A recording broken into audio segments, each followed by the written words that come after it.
Hi, my name is Ernest and welcome. Throughout this entire series, I'm actually going to be your instructor.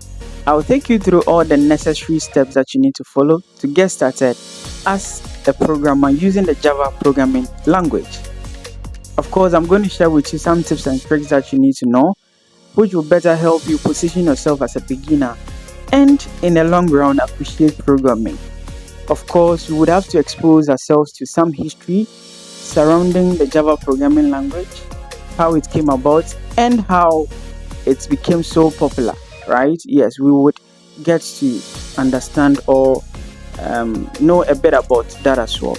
Now, when we are done with that, we will transition gradually to see how best we can set up our environment and then eventually get our hands dirty when it comes to coding. Be ready for that. Now, we will talk about concepts like data types, variables, functions, and whatnot. So you could see that already there are lots and lots of things that we need to talk about in the coming series.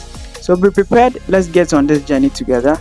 I'm happy to have you, and I'll catch you in the next one where we start to, look around the language, why Java, how it came about, and why you should learn it. Yeah, so that is it for this one. I'll catch you in the next video.